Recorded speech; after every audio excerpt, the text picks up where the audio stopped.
Hey friends, okay, I get so many questions about this and I have so many people I know in my life that are dealing with hair loss, excessive hair shedding, thinning.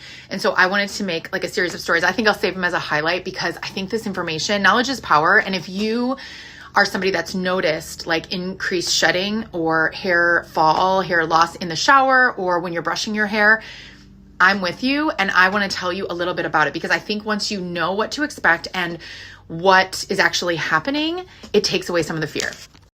So for me, I've actually been dealing with this recently, and then I counted backwards and I'm like, oh, of course.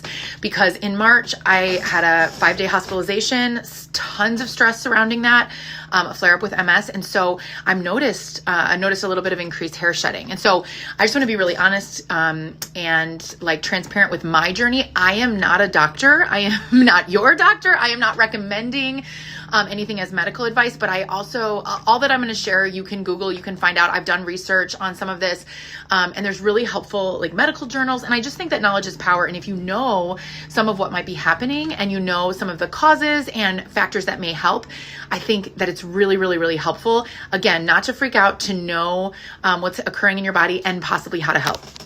Okay, so the first thing to note is that there are 3 stages of like that all of your hair is always in one of these 3 stages, okay?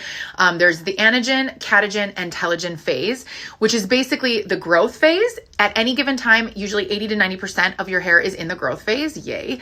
The second one is the resting phase, and then the third one is the telogen phase, which is the shedding phase. And at any given time, usually about 5% of your hair, that's why we always say it's very normal and healthy to lose, 50 to 100 hairs a day. Like you should never, if you don't have any hair shedding, that's a bad sign. That means your hair is not naturally going through that process. But again, we're talking about increase. If you notice a huge increase in the shower, a huge increase when you're brushing, could be something called telogen effluvium.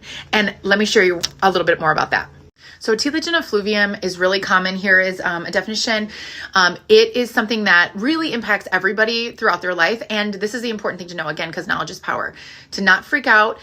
It is a temporary thing. And usually it is the result of there are so many risk factors that can push us into telogen effluvium, which can push our active growth phase hair into that shedding phase prematurely. So it just means that more of your hair kind of shock goes into that. Okay. So there's poor appetite, lack of protein. A lot of people that were doing fad diets found a lot of hair loss and shedding was part of that. Surgery or anesthesia. Huge. High fevers, medical traumas, birth of a child, which is a trauma to your body, even though it's a blessing. And then this one, which is so hard, generalized stressors. So major life changes, a move, separation, stress with kids, all of those things can. So all of these things, here are some more information, can really push us into this increased hair shedding phase. Okay. I mentioned this, but I had a hospitalization in end of March. I was hospitalized for 5 days, could not walk. It was very stressful. Emotionally, it was really hard. And I am now noticing increased hair shedding. And so I am so grateful to have products that really focus on scalp health because I know that I'm actually seeing probably less than I have in the past when I've had hospitalization. So that is really good. But I also know what to expect and I'm not freaked out as much. So let me break it down. Usually this can start, the increased hair loss or hair fall can start about 2 to 6 months after a triggering event. So, you kind of had to know what that is for you or what that was, backtrack and really see. But it just helps to know and be prepared and then to know what might help. And you can Google this and do all your own research, but usually telogen effluvium resolves itself on its own between 3 and 6 months is a lot of what I've been reading. If it doesn't, there might be other issues. And again, you need to see a physician. You need to make sure you know what's going on. But there are some things we can do to help. And so I am really focused on several of these things. We make sure you are getting the nourishment you need. Protein, make sure that you are even supplementing if you need to. Do you need iron, biotin, collagen, leafy greens? Like I said, protein. Make sure that you are eating a really healthy diet. Make sure you are increasing your water intake and staying very hydrated. So that's something that's really, really good. Also, sleep hygiene. I think, a lot of us are oh, I'm an exhausted mom, and we almost run on that energy. That's not good. We can we can fix our sleep hygiene, and I'm preaching to myself, no phones in bed, making sure we're going to bed at a reasonable hour, and making sure we're allowing time for rest during the day as well. Okay, the next thing when I read, I'm like, oh great, another person telling me to reduce my stress, because living with a chronic illness, it's always like one of the things that kicks it off or that can cause a flare up is stress. And I'm like, well, you can't manage out all of the stress in your life, but I also think before I was diagnosed, I was always just kind of almost joking about how the high stress level is just something that is just a part of my life. It shouldn't be that way. And actually, like, chronic illness in a way for me has been a gift, right? Like, how do we manage our stress?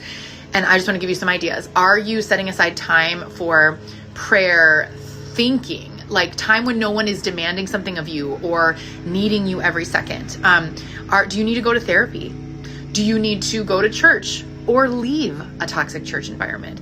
Do you need to create more community or be a part of a life-giving community in your area? Do you need more healthy outlets like working out? Do you need to eat better? What are things that would help you manage your stress better? And again, usually telogen effluvium is a shorter term issue. But as a lot of us age too, we need just help with hair density and just scalp care in general. So there are some things you can do to care for your hair and scalp.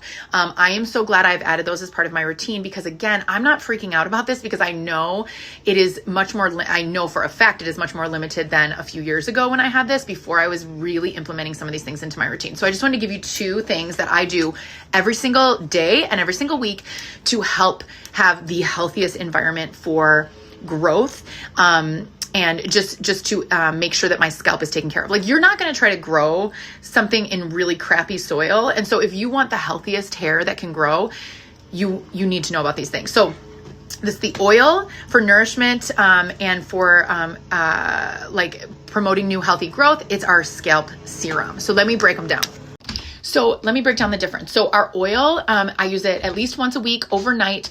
I put it on my scalp all the way down to my ends, because your ends can be really dry and fragile and prone to breakage too if you're going through just a season of difficulty, like post stressor, right? So babying your ends, making sure that they're getting all of the nourishment that they need. This scalp oil penetrates all 3 layers of the hair, so it really does get in and add a lot of nutrients to your hair. It's like a liquid vitamin for your hair. So this is scalp all the way to ends, and I use this once or twice a week overnight before I'm going to shampoo, and then shampoo it out in the morning. The scalp serum, our hair thinning defense, I use this every single day, and you can see it's not going to make my hair greasy or gross. I use it sometimes in the morning, sometimes in the night.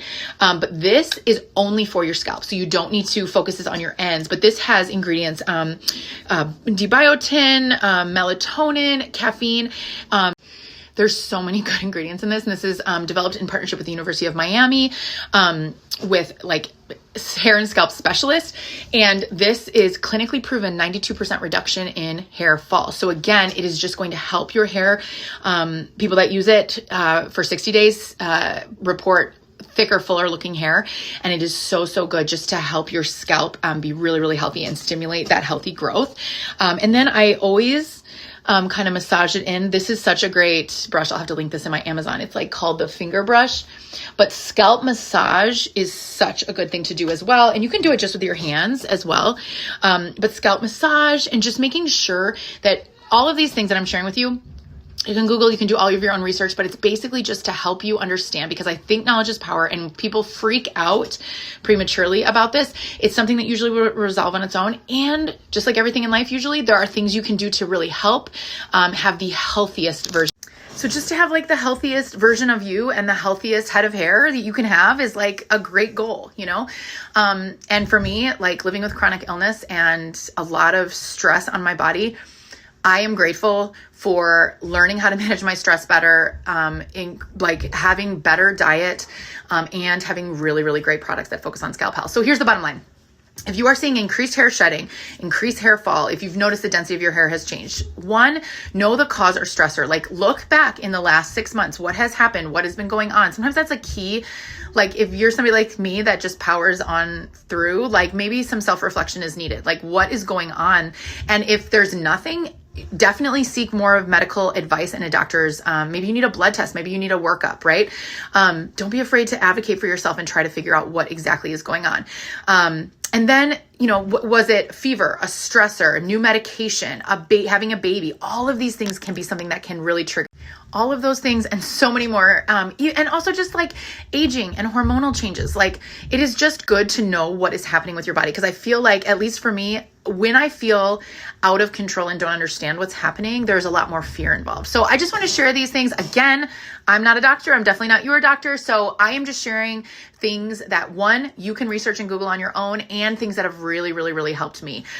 Even the medication I was on for over almost 2 years, that was massive hair loss. My doctor was shocked at how little of that I had using healthy scalp health focused products. So I am here as a resource if you want to see what's going on and what I would recommend for you guys to start with and see.